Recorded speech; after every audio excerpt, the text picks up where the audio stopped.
Me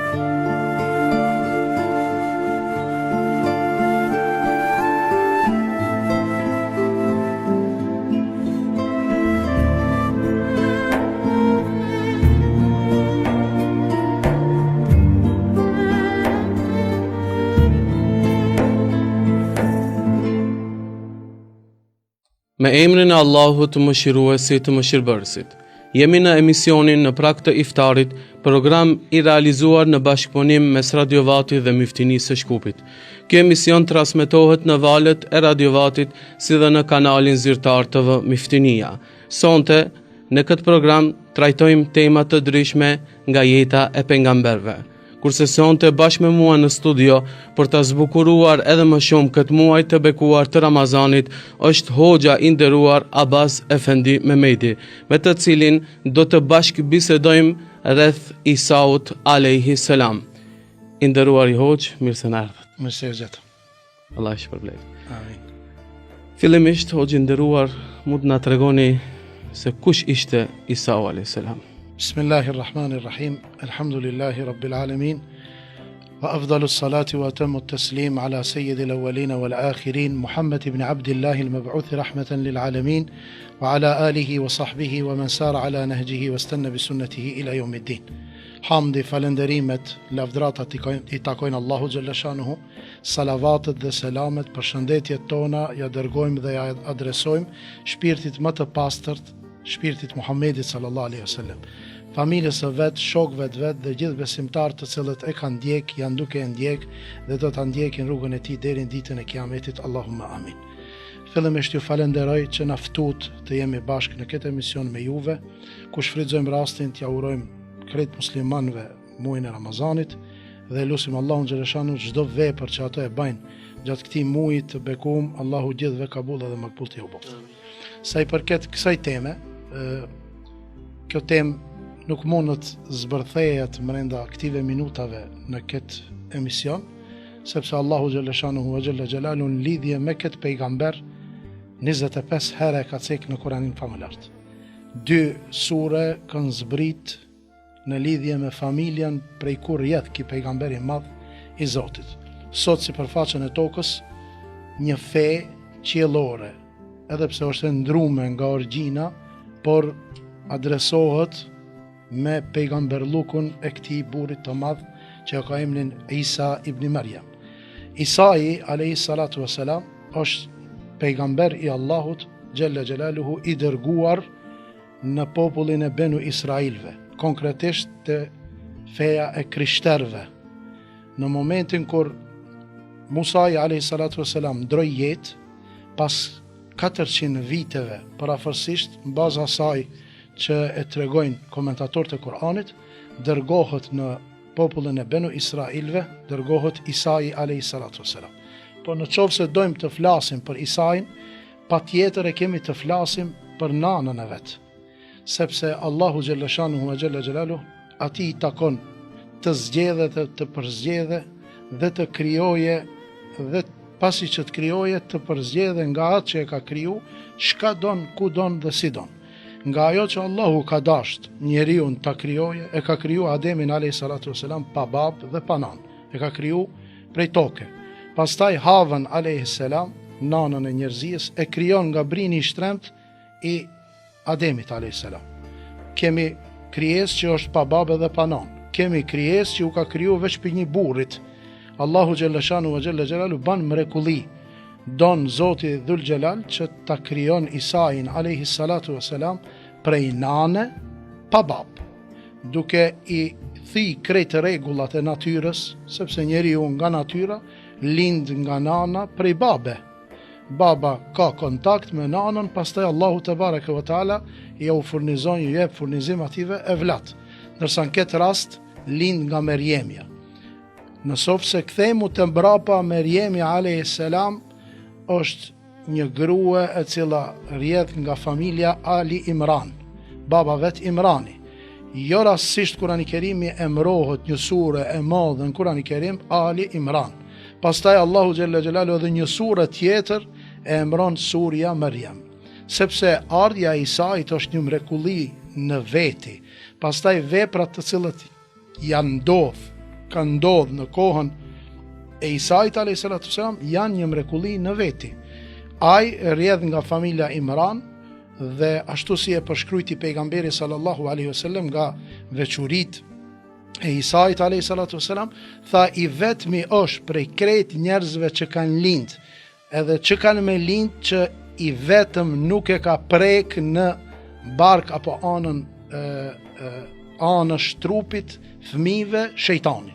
Shejtani zakonisht fëmijët kur lindin i therr në brill, i therr mbi barkin anësh. I vetmi që su ka prek është Isai alayhi salatu wasalam dhe kjo është duaja e nanës Merjemës, e cila është shënu dhe Allahu e ka regjistruar në Kur'an Kerim kur ajo me të shtatzan me Merjemën, thot o Zot, unë e kam bë kurban këtë evlat që kam e lind për hir të madhërisë tënde.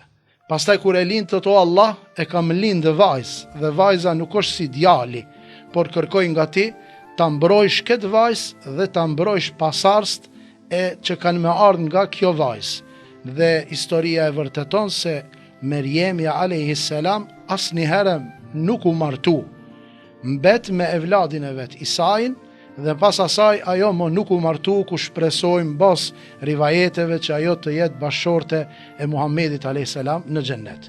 E lindi Merjemen dhe ajo ishte e veçume, e dallume në mesin e Benu Israilve, e ishte e njohur si asketja në mesin e ative të cilët u veçojshin në adhurimin Allahut xhaleshanu ve xhalla xhelalu, ishte shërbetoria e xhamisë së Mesjidul Aksas. Dhe Allahu xhaleshanu nga devotshmëria e madhe që ajo tregoi në adhurimin e saj ndaj Allahu xhaleshanu, Allahu ja dërgonte melaqet që t'i binë rësk asaj, ushqim asaj në Mesjidul Aksa, pa e menua dhe pa e bë hesap ajo pika i ka ardh ai ushqim. Dhe ai ushqente vetveten e vet nga ai ushqim dhe vazhdonte të adhuron Allahun xhaleshanuhu ve xhalla xhelalu. Saqë u përzgjodh si më e ndershmjan kohën e vet dhe ne themi është nana e muslimanëve dhe do të jetë në xhennet, nana e një pejgamberit Allahut. Pastaj Allahu don xhalla xhelaluhu që ta përgëzon nëpërmjet melaqeve, ta përgëzon këtë vajzë, këtë grua të ndershme dhe ja dërgon Xhebrailin alayhi salatu wasalam, ja dërgon në Mesjidul Aksa, ku ai do të vere në fizionomi të njeriut, do të vere edhe do të futet në xhami. Dhe këtë ngjarje e regjistrojnë në librat qiellore, konkretisht Kur'ani Adhimushan, dhe ajo kur e sheh në formë të njerit të huaj, Jabanxhi i thot kërkoj mbrojtje te Allahu in kunte taqia, në qoftë se i je për atyre që ki frikë Allahut, mos mu afro.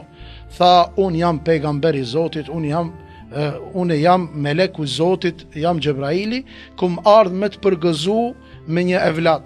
Tha, si do të jetë evlat nga unë kur unë nuk ka prek dora e njeriut? Tha, Allahu kur don ban çka don.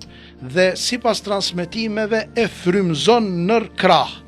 Për atë arsye emrohet në Kur'an dhe në librat qiellore emrohet Isai alayhi salatu wasalam si Ruhullah, fryma e Zotit Dhul Xhelal.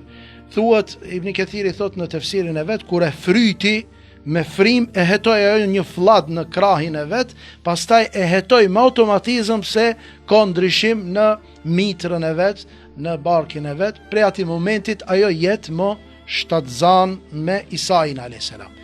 Isai alayhi salatu wasalam është pejgamberi i Allahut që do të linde ashtu si kanë lind këtë pejgamber të Zotit. Sipas komentatorëve, Imam Kurtubiu thot ka qëndruar në barkin e nanës vet 9 muaj. Disa komentatorë tjerë kanë thonë ka lind Isai pak më ndryshe se tjerët muajin e 8. Disa kanë thonë jo, mas 2 orëve ka me shtazon edhe ajo min herë ka lind, po më e drejta edhe më e qëllumja është atë të cilën e ka thonë Imam Kurtubiu se ka qëndruar 9 muaj në barkin, pastaj ajo e lindë vladin. Gjatë kësaj periudhe Allahu na mëson se kur kanë ardhur njerëzit edhe me e pyet, edhe i kanë thonë oj Merjem, bija e Imranit, motra e Harunit. Këtu nuk e ka për qëllim Harunin a.s., por vllau i Merjemit e ka pas emrin Harun. O motra e Harunit e bia e Imranit, nuk ka qenë baba jot i pamoralshëm, as që ka qenë nana jote e pamoralshme. Ka dule ti kështu, pastaj ajo thot fe esharat i lej. Pasi që e lindi, ja u boni me gisht ative se inni nadhartu lirrahmani sauma. Allahu e mësoi, tha, thuaj se une jam e agjërushme, që nuk do të flas me askënd derisa Allahu të gjykoj për këtë punë. Fe esharat i lej, edhe e boni me gisht shenjën drejt fëmijës, fëmija në moshën e tij posa lindur foli. Dhe kjo nuk është e çuditshme se gjatë historisë 3 fëmijë kanë fol. Sipas transmetimeve, e pari fëmijë që ka fol është në kohën e Firaunit, kur gruaja e Firaunit kërkon nga Firauni që t'i bje një shërbetore, e ja be Firauni një shërbetore që do të angazhohet me stolien e gryes Firaunit, ja kreje flokët e tini moje të përzgjedhe veshje e kështu me radhë, edhe ajo tu e krej flokët e Firaunit, nusës Firaunit, i bje kërhanin dorë edhe thot bismillah. Thot në emër të Zotit, edhe ja marrin, ajo lajmëron Firaunin, e marrin fëmijët me ja gjujt një tregim i gat, me ja gjujt në vaj të nxehtë, edhe ajo kur i vën lireku, fëmia lirek të ja gjujnë asaj, i thojnë ktheu nga feja që e ki besu, fëmia flet thotoj non, mos kthe. Kjo është rasti i parë, rasti i dytë është Xhurejxhi, në kohën e Benu Israilve, një abid zahid, një asket, një adhurues i madh, që ja kanë qit një iftira për një grua që ai ka bë amoralitet. Fëmia pasi që lind, ai e thret në emër të Zotit të dëshmojë kush është. Dhe i treti është Isai a.s. sipas transmetimeve të sakta, që flet në periudhën që është në lirek. Flet Isai, thot, unë jam pejgamberi Allahut. Kjo është dëshmia e madhe e atij për vetveten e vet, për ta pastru iftiran që ja kanë gjujt nanës vet. Thot, atani el kitab, Allahu më ka me madhon një libër, wa ja'alani nabiyan, edhe ka me mbo pejgamber, wa ja'alani mubarakan, edhe ka me mbo të jem i bekum, edhe ka me më dërgu të ju. Pastaj Isai a.s. rritët nën kujdesjen e burrit Tezës, një pejgamber para ati. Pastaj Allahu xhalla shanuhu wa xhalla xhalalu atë e përgëzon me pejgamber lëk dhe ja dërgon librin dhe jeton në Benu Israil. Këto ishin disa rreth historisë kush ishte alayhiselam, Isai alayhiselam. Hoxhë nderuar, përmendës edhe vetë lindja e tij ishte mrekulli, mirëpo cilat ishin disa mrekullitë e tjera që Allahu i dha këtij pejgamberi në pika të shkurtra. Çdo pejgamber që Allahu e ka dërgu sipërfaqen e tokës, është dërgu me mrekullitë të cilët kanë qenë prezente në atë kohë për ta sfidu botën, për ta sfidu njerëzien me gjërat të cilët janë konë më të përparume në atë kohë. Në kohën e pejgamberit a.s. është dërgu Kur'ani si mrekullia më e madhe, sepse poezia e gjuhës arabe ka qenë në nivelin më të lartë. Kur ka ardhur Kur'ani me shprehjet e Kur'anit, kanë ngel gjitha tentimet e poezive të larta që janë publiku para pejgamberit e sa. Në kohën e Musait, o konë sihri dhe magjia, për atë arsye Allahu e dërgon Musain edhe ja shëndron shkopin në të cilën ai ka përdor për nevojat private, që të bëhet një xharpën, dorën kur e ka fut në xhep ju ka bën dritë, e kështu me radhë mrekullitë të cilët janë bind ata të cilët e kanë pa. Ndërsa në kohën e Isait a.s. sendi më i përparum ka qenë medicina. Njerëzit janë dhonë mas medicinës, mas shërimit njerëzve, mas barnave e kështu me radhë. Edhe një sferë tjetër që njerëzit kanë bon nga lloçi, nga balta, sende, edhe i kanë adhuru. Edhe ato ju kanë dhonë gjyra si me konë të gjalla, por prap kanë me të ngurta. Isai a.s. me lejen e Allahu xhaleshanuhu xhalla xhelalu, këtu du ta potencoj se pa lejen e Zotit as pejgamberi Allahu së bën as gjan.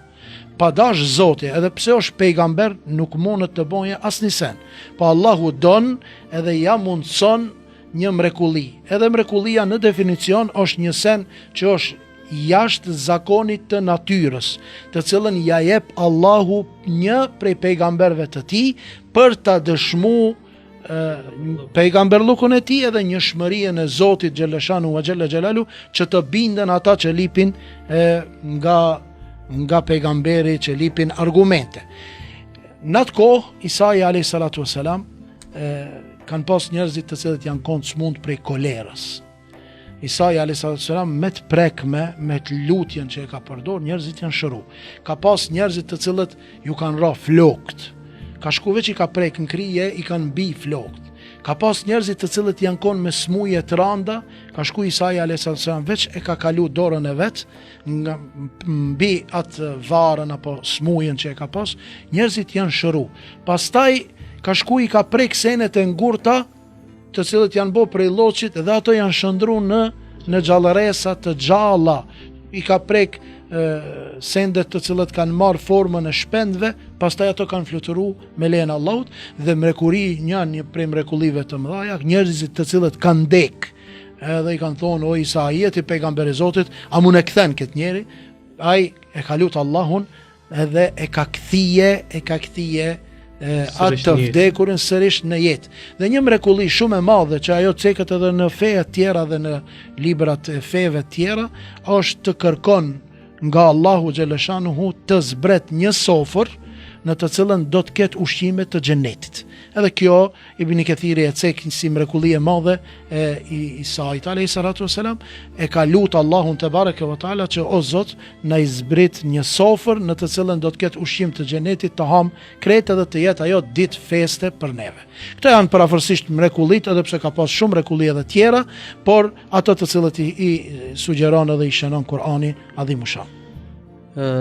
O gjenderum, pse dhe si u ngrit Isa alayhis salam në qiell dhe kur është koha kur do të kthehet në tokë sërish?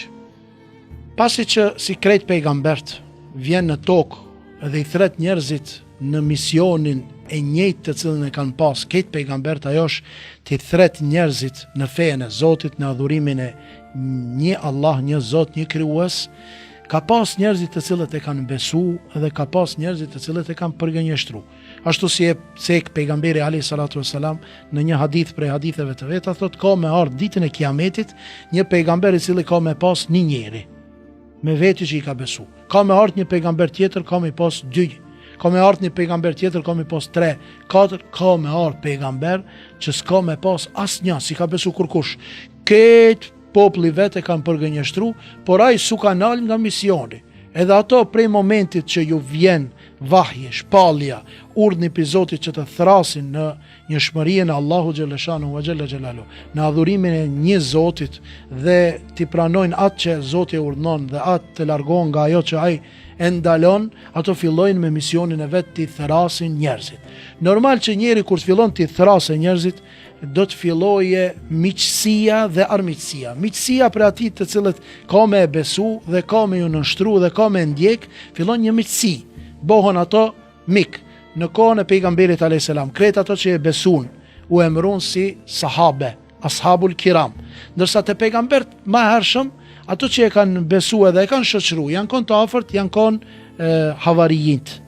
Isai alayhis salam ka pas havari. Edhe nga ana tjetër, pala tjetër pushtetart, edhe ata të cilët nuk ju konvenon si zakonisht e drejta dhe vërteta, ato fillojnë armiqësien kundër pejgamberit të Zotit. Edhe ato fillojnë me metoda dhe metodologjia të ndryshme të luftimit edhe parandalimit që mesazhi i hynor i Zotit mos arrihet te njerëzit, edhe fillojnë të armiqsojnë edhe Isain alayhis salam. Fillojnë që të shpallin shpallje se kush do ta eliminon, kush do ta likvidon, kush do të ja përfundon jetën atij i cili ja ka prish renin e pushtetit, do të jetë i shpërblim. Saqë ka hi qatë shumë fell njoni prej shoqëruesve të Isait alayhis salam ta tradhton vet Isain alayhis salam dhe t'i tregon vendin e msheft se ku do të tubohen dhe ku do të takohen. Dhe armiqtë e Zotit, si çdo herë bëjnë kurthe kundër pejgamberve të Zotit, kundër njerëzve të mirë, i bajnë pregaditjet e veta për mbytjen e Isait alayhis salatu wassalam. Organizojnë ushtri, njësi që do të hije në atë vend dhe ta eliminon dhe ta likvidon Isain alayhis salatu wassalam bashkë me havarit e vet. Allahu Gjelle Gjelaluhu në këtë rast i cili i din ketëm sheftat, i ndëgjon gjdo sen, e she gjdo sen, i di gjdo sen, e she edhe bubrecin e zi, në natën e zez, mbi gurin e zi dhe ja ndëgjon hapat se si hec, a thuval Allahu a do të jetë indiferent nga kjo, do të ale pejgamberin e vetë të përzgjedhurin e vetë, jo, i dërgon Gjebrailin edhe një melek dhe nga aj mejlis e ngrit Isain a.s. në qiell. Pejgamberi jon Muhammedi a.s. është pejgamberi fundit, por i parë. Allahu kur nderon atë ta merr në Isra dhe në Miraç, në katin e dytë të qiellit e takon kan Isain a.s. bashkë me djalin e tezës së tij. Dy pejgamber të mëdhoj të Zotit takohen atje lart me Muhammedin a.s. në qiellin e dytë. Thot pejgamberi a.s. kur e pyetën, thanë, ja Rasulallah, si e pave Isain? Do të ishte shumë i bukur. Laqad utiya Gjemal Shatral Gjemal, kështu kalon në hadith, do t'u ka dhonë një pjesë e bukurisë njerëzore atij, një pjesë e madhe. Shatr i thojnë 1/3 e bukurisë që mund t'i jep burrave, Allahu veç atij ja ka dhënë. Do t'i kishte flokë të gata, shumë i bukur, atë shumë i bukur sikur me dalin nga hamami, kur del njeri nga banjo, flokët e lakta, do t'i kishte çashtu bukuri shumë e madhe, thot, u përqafum dhe u takum me ta. Thanë, ja Rasulallah, qish ishte? Tha, hayyun yurzak. Tha, gjallë i cili u furnizonte. Allahu Gjelle Gjelalu prej asaj nate që e ngrit robin e vet Isain a.s. birin e Merjemës, e ngrit në qiell edhe vendos në qiellin e ditë dhe me laqet për çdo ditë, atë ja bin ushqimin, rëskin, aj ushqejet dhe kjo nuk është e ronë për Allahun te bareke ve taala. Ndërsa sa i përket kthimit, se si do të kthehet aj, na ka lajmëruar i madhi Muhammed a.s. se nuk do të bëhet kiameti derisa Isai nuk të zbret biri i Merjemës, të thyn çdo kryq dhe të mbyt çdo derë, dhe do të gjykon me ligjin e Allahut, me sheriatin e Muhammedit a.s. Do të vere si ndjekës i ummetit Muhammedit a.s. sepse nuk ka pejgamber mo mas ardhjes së pejgamberit a.s. i cili ka përfundu çdo libër dhe çdo pejgamber lëk me ardhjen e Kur'anit dhe ardhjen e Muhammedit a.s. Nuk ndodh kiameti derisa nuk bëhen, si pas Imam Dhehebiut, 10 shenjat e mëdhaja të radhitura në librin e vet El Kebair. Nuk bëhet kiameti derisa nuk vën. Në mesin e këtyre 10-ve të radhitur është edhe nuzulu Isa ibn Maryam, të zbrese Isa biri i Merjemit nga qielli në tokë. Allahu ju shpërbleft të gjendëruar për këtë bashkëbisedim kaq të këndshëm dhe elaborimin shumë të qartë mbi pejgamberin Isën a.s. Kështu përmbyllim këtë edicion të emisionit në prag të iftarit, ku misafir kishim hoxhën e nderuar Abbas Efendi Mehmedi. Deri në emisionin e radhës, mirëmbëqje. Allahu u apranoftë agjërimet dhe lutjet e juaja. Wassalamu alaikum wa rahmatullah.